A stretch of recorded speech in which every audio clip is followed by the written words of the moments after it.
I always wanted to write a 6-word story and here it is. Near the singularity, unclear which side.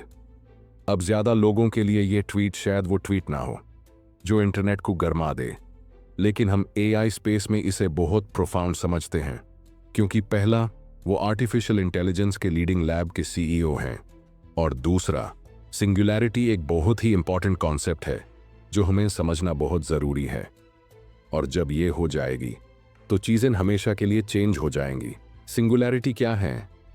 Singularity एक hypothetical future point है जहां technological growth इतनी तेज हो जाती है कि वो अनकंट्रोलेबल और इरिवर्सिबल हो जाती है और इंसानी सिविलाइजेशन में बहुत ही ज़बरदस्त ट्रांसफॉर्मेटिव चेंजेस आते हैं। इस पॉइंट को अक्सर सुपर इंटेलिजेंट एआई के डेवलपमेंट से जोड़ा जाता है, क्योंकि ये एआई इंसानी कैपेबिलिटीज़ को सरपास कर देगी और टेक्नोलॉजी की प्रोग्रेस को इतनी तेज़ कर देगी कि हमें उसका अंदाज़ा लगाना मुश्किल हो जाएगा। आजकल इस पर बहुत सी डिबेट्स हो रही हैं, लेकिन ये कहना दुरुस्त होगा कि ये मुस्तकबिल का सबसे अहम कॉन्सेप्ट है। जैसे स्पेस में ब्लैक होल का इवेंट होराइजन होता है, वैसा ही सिंगुलैरिटी भी है। हमें मालूम नहीं कि उस पॉइंट के बाद क्या होगा, लेकिन एआई लैब्स के सीईओज के ट्वीट से ऐसा लगता है कि हम इस सिंगुलैरिटी के काफ़ी करीब पहुंच रहे हैं।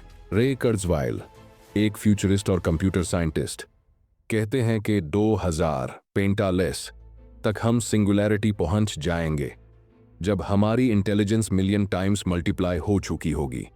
उनके मुताबिक 2029 तक हम एजीआई, आर्टिफिशियल जनरल इंटेलिजेंस, हासिल कर लेंगे जो इंसान जैसी जनरल इंटेलिजेंस रखेगी और हर तरह के प्रॉब्लम्स सॉल्व कर सकती होगी। कुर्ज़वेल की प्रिडिक्शंस की एक्यूरेसी काफ़ी हाई है। कहते हैं कि उनकी प्रिडिक्शंस 80 से 90% तक सही साबित हुई हैं। सैम ऑल्टमैन, ओपन एआई के सीईओ, ने एक ट्वीट और 2023 के इंटरव्यू में सिंगुलैरिटी के कॉन्सेप्ट पर बात की। उनका कहना है कि सिंगुलैरिटी की सबसे बड़ी चैलेंज ये है कि हम ये प्रिडिक्ट नहीं कर सकते कि ये कब स्टार्ट होगी।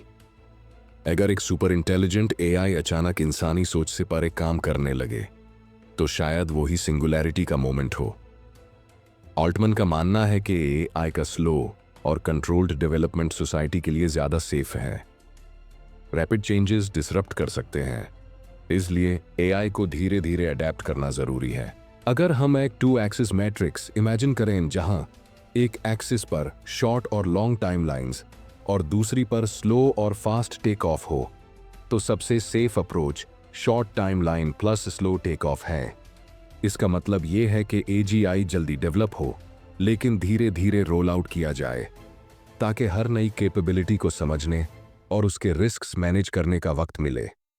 फास्ट टेक ऑफ का मतलब है कि एआई अचानक बहुत एडवांस्ड स्टेज पर पहुंच जाए जिससे सोसाइटी को रिस्पॉन्ड करने का टाइम न मिले।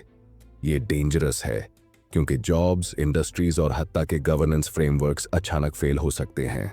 स्लो अप्रोच के फायदे ये हैं कि हम एआई को धीरे धीरे डेवलप करके नई चीज़ें टेस्ट कर सकते हैं, सेफ्टी प्रोटोकॉल्स बना सकते हैं और इकोनॉमी और सोसाइटी को एडजस्ट करने का मौका दे सकते हैं। एक ब्लॉग पोस्ट जो लोग लेस रॉन्ग के कंटेंट से रिलेट करते हैं, ये वाजाहत करता है कि slow continuous take off fast और डिसकंटिन्यूअस टेक ऑफ के मुकाबले में ज़्यादा सेफ है। सडन जंप्स एआई की एडवांसमेंट में बहुत ज़्यादा डिसरप्शंस ला सकते हैं, जबकि धीरे धीरे चेंजेस से हम रिस्क्स और अपॉर्चुनिटीज़ को बेहतरीन तरह समझ सकते हैं और मैनेज कर सकते हैं। अगर कोई एआई एकदम से बिलियन टास्क्स अपने जिम्मे ले ले तो जॉब्स और इकॉनमी का बैलेंस बिगड़ सकता है। 100 साल पहले के वर्क का कॉन्सेप्ट आज के काम से बहुत मुख्तालिफ था, मगर यह ग्रेजुअल ट्रांसफॉर्मेशन था। लेकिन एआई के फास्ट टेक ऑफ के वजह से यह तब्दीली इतनी अब्रप्ट और डिसरप्टिव हो सकती है कि सोसाइटी एडजस्ट न कर सके। धीरे धीरे एआई का रोल आउट इसलिए ज़रूरी है कि हर स्टेप पर टेस्टिंग, सेफ्टी प्रोटोकॉल्स और अडेप्टेशन का वक्त मिले, ताकि हम इस रेवोल्यूशन का सामना बेटर तरह से कर सकें। सैम ऑल्टमैन ने एक और चीज़ का जिक्र किया, कंप्यूट ओवरहैंग।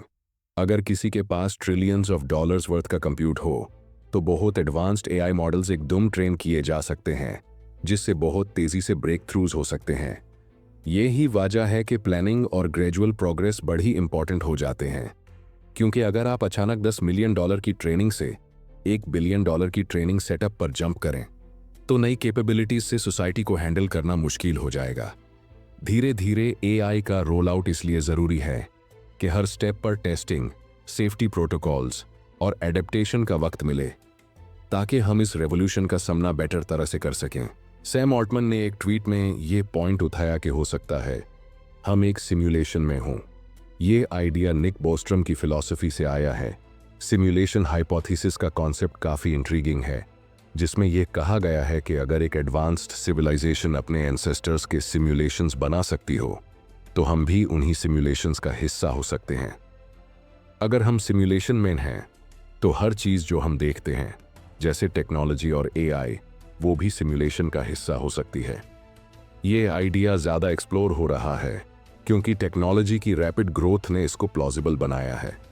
इसका कॉम्प्लेक्स एस्पेक्ट ये है कि अगर हम सिमुलेशन में हैं तो हमारी रियलिटी को प्रूव या टेस्ट करने का कोई मेथड नहीं है। हम जो परसीव करते हैं वो सिमुलेशन का हिस्सा हो सकता है और इससे हमारी अंडरस्टैंडिंग शेप होती है। अगर हम सिमुलेशन में हैं तो हमारी इमोशंस, एक्सपीरियंसेस और कॉन्शियसनेस भी किसी एडवांस्ड सिस्टम की तरफ से डिज़ाइन हो सकती हैं। निक बोस्ट्रम का कहना है कि हम एक क्रिटिकल जंक्चर पर हैं जहां इंसानी मुस्तकबिल का फैसला हो सकता है। ये सोचना अजीब लगता है क्योंकि तमद्दुन पुरानी है और हो सकता है कि वो बहुत देर तक चले। बोस्ट्रम का नज़रिया ये है कि हम अपनी रियलिटी के मॉडल को एक्सपैंड करें और इसीलिए सिमुलेशन हाइपोथेसिस को अब ज़्यादा प्लॉजिबल समझा जा रहा है। ये हाइपोथेसिस ये सजेस्ट करता है कि हो सकता है हम एक सिमुलेशन का हिस्सा हो जो किसी एडवांस्ड सिविलाइजेशन ने बनाई हो। अगर ये सच है तो जो हमारी रियलिटी है वो भी उस सिमुलेशन का हिस्सा हो सकती है। सैम ऑल्टमन ने लेक्स फ्रिडमन के पॉडकास्ट पर सिमुलेशन हाइपोथेसिस और वर्चुअल वर्ल्ड्स के कॉन्सेप्ट्स को डिटेल से डिस्कस किया। उन्होंने जो सबसे इंटरेस्टिंग बात की वो ये थी कि कैसे वो वर्चुअल वर्ल्ड्स को रियलिटी के डीपर कॉन्सेप्ट्स से जोड़ रहे हैं। उन्होंने स्क्वायर रूट का एग्जाम्पल दिया। स्क्वायर रूट ऑफ 4 सबको पता है कि 2 होता है, लेकिन स्क्वायर रूट ऑफ 2 आपको इरेशनल नंबर्स की दुनिया में ले जाता है और स्क्वायर रूट ऑफ -1 आपको इमेजिनरी नंबर्स के डिमेंशन समझने के लिए मजबूर करता है। इस तरह नए रियलिटीज खुल जाती हैं। ऑल्टमन कहते हैं कि वर्चुअल वर्ल्ड्स जैसे सोरा टेक्नोलॉजी बहुत ही रियलिस्टिक हो रहे हैं। आजकल VR हेडसेट्स लगाकर हम एक नई दुनिया में घुस जाते हैं। वो ये भी कहते हैं कि आगे चलकर ये इतनी एडवांस्ड हो सकती है कि हमें असल और वर्चुअल में फ़र्क महसूस ही ना हो। ऑल्टमन के नज़दीक ये सब चीज़ें सिमुलेशन हाइपोथेसिस को ज़्यादा प्लॉजिबल बनाती हैं। आखिरी बात ये कि आप सिंगुलैरिटी को बेस्ट या वर्स्ट चीज़ समझ सकते हैं जो इंसानी सिविलाइजेशन के साथ हो सकती है। अगर हम सेफ तरह से इस तक पहुँचें तो हम चीज़ें बहुत बेहतर कर सकते हैं, मुसीबतों को ख़त्म कर सकते हैं या बहुत एडवांस तरीक़ों से जी सकते हैं। लेकिन अगर ये प्रोसेस आउट ऑफ कंट्रोल हो गया तो हम बहुत नेगेटिव आउटकम्स देखेंगे। सैम ऑल्टमन, रे कुर्ज़वेल और निक बोस्ट्रम जैसे लोगों का यही पॉइंट है कि हमें अभी से तैयारी करनी चाहिए। रोज़ नई टेक्नोलॉजीज सामने आ रही हैं। जितनी जल्दी हम इस सिनारियो को समझ जाएं और AI गवर्नेंस, एथिक्स और पॉलिसी पर काम करें, उतना ही हम सब के लिए बेहतर होगा। हो सकता है हम अभी सिमुलेशन में ही हों या फिर हो सकता है ये सब एक रियल यूनिवर्स हो। दोनों सूरतों में AI के आने वाले असरात बहुत ज़्यादा हैं और हमें इन पर खुले ज़हन से गौर करना चाहिए। आज के लिए इतना ही। आप इस सब पर क्या सोचते हैं? क्या आपको भी लगता है कि हम सिंगुलैरिटी के करीब हैं या आपको लगता है कि हम एक सिमुलेशन में हैं? वीडियो पसंद आए हो तो लाइक, सब्सक्राइब एंड शेयर करें।